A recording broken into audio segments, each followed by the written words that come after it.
By the time we left India, Aaron and I were engaged. He bought me a ring with a red stone at a bazaar. I bought him a plain gold band. We started working on another film together in Los Angeles about life as an illegal teenage immigrant, specifically about kids who were brought here from Mexico when they were 3 or 4, how they felt American, went to American schools, and listened to American music, but had no legal standing and their lives were left in absolute limbo. I had been in and out of Portland, but Aaron didn't want to live in Oregon, so we settled in LA. Later, I realized he simply didn't want me near my family. Isolation was best. I had brought him home for 5 days between films. The visit had not gone well. My mother insisted that I make Christmas cookies with her, 4 different types: sugar, pinwheels, fudge mint, and divinity. Then we made decorative wreaths, using pine cones and branches from outside. She told me, "The domestic arts and crafts should be a part of every woman's life. It brings serenity." In the depth of the serenity and peace we create today, your brain will accept that Aaron is a monstrous mistake.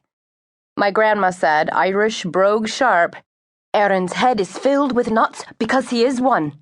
He's too passionate about himself, narcissistic. He has delusions of grandeur. This will end as poorly as an untreated bladder infection. You'll wind up screaming." Lacey said, "I know you think that Matt is boring, but here's what a boring man like Matt gets you. Constant and loyal love, friendship, compassion, someone to listen to all your phobias and oddities, help with the kids, laughter, stability, a man to hug grandchildren with. I love Matt with all that I am. Aaron will never be around to hug grandchildren with you." Tori said, "There are 2 types of men, the type you screw and the type you marry. Aaron is the type of man you screw, not marry. Why are you hesitating here?" Aaron did not contact his mother about our engagement because she was dead to me, dead by the time I was 8, spiritually, but her body wouldn't leave the planet. I wouldn't listen to my family. I was so in love with Aaron I could barely breathe. Now I know I was in lust with him. Overwhelming lust. Aaron was sex with feet. He was hot. He was wildly passionate and romantic with me. It is hard for a woman to think under that kind of onslaught. We were both film people. We wanted to show the world what was going on with people who were invisible to others. We wanted to show the injustices and unfairness. We wanted to give a voice to people who needed someone to hear them. We understood each other. We eloped to Kalispell, Montana. I know, makes no sense, but he wanted to see Montana. It calls to my manhood and my inner soul, even though he'd never been there. I bought a white wedding dress with spaghetti straps, a brocaded bodice, and a full skirt at Goodwill for $60. The hemline was a little stained, but I ignored it. Aaron bought a black t-shirt with a rat on it and stood in front of the hired minister in that. It became his favorite t-shirt.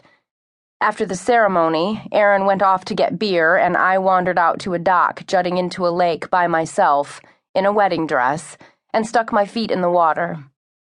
I remember looking at my reflection, stunned that I was now a wife. I don't know what I was thinking. Clearly, I wasn't thinking at all. My body was doing the thinking.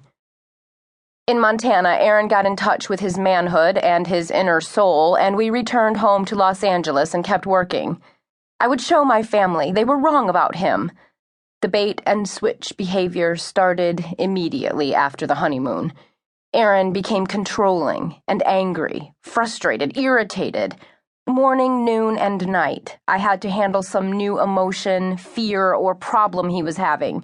He raved and raged, his emotions pitching and diving. I told myself that he was artistic, free-spirited, that I loved his openness. I told myself that he did things for me, too, even though I soon couldn't think of anything. In fact, I did it all.